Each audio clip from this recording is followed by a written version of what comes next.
সে কাল সকালে কাজে যায় নাই, আমার মাকে দোকানে পাঠায়, কাজে গরু বানতে পাঠায়, মোবাইল চার্জ দিতে পাঠায়। ওই সময় আমার বাজে নজরে দেখে, মানে কুপ্রস্তাব দেয় আমাকে।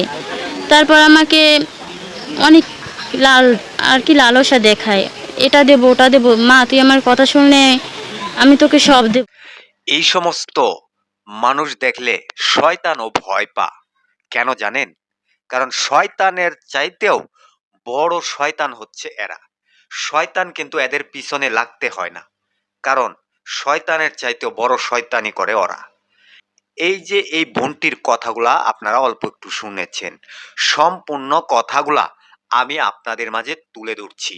এই বোনটির সাথে কি করলেন নরপিশাচ, সে পিতা নামের কলঙ্ক, একজন পিতা হয়ে কিভাবে তার সাথে এমন কাজ করতে পারে। আহ, এটা যেন কেয়ামতের একটা আলামত। কেয়ামত মনে হয় না বেশি দিন বাকি আছে। এই সমস্ত ঘটনা অনেক জায়গায় আপনারা দেখেছেন ঘটে যাচ্ছে। দর্শক, এই বোনটি কেঁদে কেঁদে মিডিয়ার সামনে যে কথাগুলা বলেছে দর্শক, যা শুনে আপনার চোখ কপালে উঠে যাবে যে একজন পিতা হয়ে এই সমস্ত কাজ কিভাবে করতে পারে। দর্শক, আমি সম্পূর্ণ ভিডিওটা দেখাচ্ছি, আপনাদেরকে রিকোয়েস্ট করছি সম্পূর্ণ এই বোনটির কথাগুলা শুনেন। তার সাথে তার পিতা কি কি করেছে, আমার মনে হয় না এটা তার আপন পিতা হবে, কারণ একজন পিতা কখনো এরকম করতে পারে কিনা আমার চোখে পড়ে নাই। দর্শক, ভিডিওটা সম্পূর্ণ দেখবেন। দেখার পরে এই মেয়েটা যে কথাগুলা বলতেছে তার পিতাকে নিয়ে, এই কথাগুলো কতটুকু সত্য হতে পারে, ভিডিওটা দেখার পর দর্শক আপনারা কমেন্ট বক্সে অবশ্যই আপনার মতামত কমেন্টে জানিয়ে যাবেন। আমি বেশি কথা না বলে সরাসরি ভিডিওটা দেখাচ্ছি। সে কাল সকালে কাজে যায় নাই, আমার মাকে দোকানে পাঠায়, কাজে গরু বানতে পাঠায়, মোবাইল চার্জ দিতে পাঠায়। ওই সময় আমার বাজে নজরে দেখে, মানে কুপ্রস্তাব দেয় আমাকে। তারপর আমাকে অনেক লালসা দেখায়, এটা দেবো ওটা দেবো, মা তুই আমার কথা শুনলে আমি তোকে সব দেব। তারপর বলি, বাবা আপনি আমার কি হন যে হ্যাঁ আপনি আমার এইসব বলতেছেন? তা তুই জানো না যে আমি তোর কি হই? তারপর আমি বলি, আমি তো জানি আপনি আমার বাবা, আপনি আমার বাবা কেমনে কি পারেন? তারপর এইসব অনেক ধরনেরই কথা, বাজে বাজে কথা। সে আমার দিকে কুদু নজরে তাকায়, আমার ওড়না ঠিক করতে বলে। আমার বাবার সামনে আমি ওড়না কি বাজেভাবে রাখি?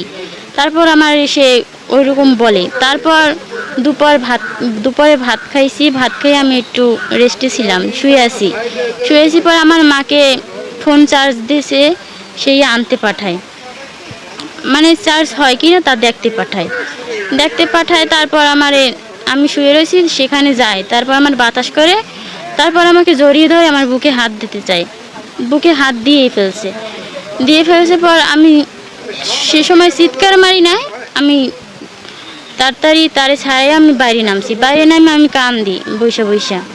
তারপর কতক্ষণ পর আমার মা আসছে, আমার বাবা আবার পাশের বাড়ি জাম পারবে, তাই সেখানে জিজ্ঞেস করতে গেছে পারবে কিনা।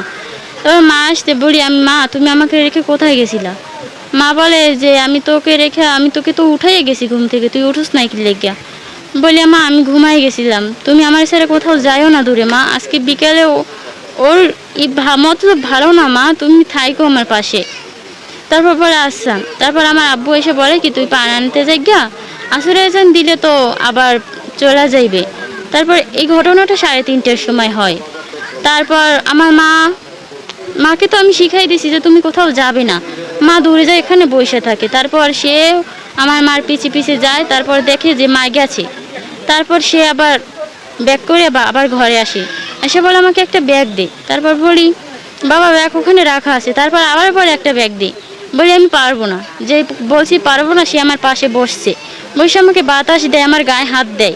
তারপর আমার মাজার নিচ থেকে অনেক জোরে চাইপা ধরছে পর সে আমারে উঠাইতে চায়, মানে আমি উবড়েছিলাম, সে আমারে ঠিক করে শুইতে বলে ওভাবে শুইছিস কি লেগিয়া, ভালো করে এসো।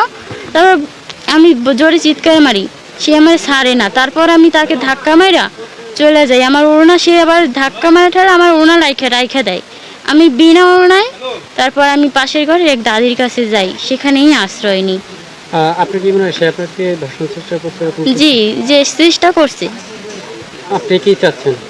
আমি তার ন্যায্য বিচার চাই, আমি তার ফাঁসি চাই স্যার। আমার বাবা, বলতে কষ্ট লাগে, তারপরও বলি স্যার। দর্শক, এই যে ভিডিওটা দেখেছেন, এই বোনটির কথাগুলা শুনেছেন, এই যে তার পিতাকে নিয়ে যে কথাগুলা বলেছে, তার সাথে কি কি করেছিল তার পিতা, এই কথাগুলা দর্শক কতখানি সত্য হতে পারে নাকি এটা মিথ্যা, সেটা দর্শক আপনারা কমেন্ট বক্সে কমেন্ট করে জানাতে ভুলবেন না। এই সমস্ত ঘটনা আদৌ কি ঘটতে পারে কিনা দর্শক, সেটা অবশ্যই কমেন্ট বক্সে কমেন্ট করে জানিয়ে যাবেন। আর যদিও এই ঘটনা সত্য হয়ে থাকে, তাহলে এই পাষণ্ড পিতার কি সাজা হলে এই বাংলাদেশের মানুষ সন্তুষ্ট হবে, সেটা অবশ্যই কমেন্ট বক্সে কমেন্ট করে জানিয়ে যাবেন।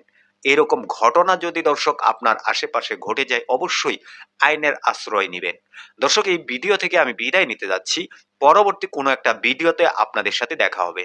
আসসালামু আলাইকুম।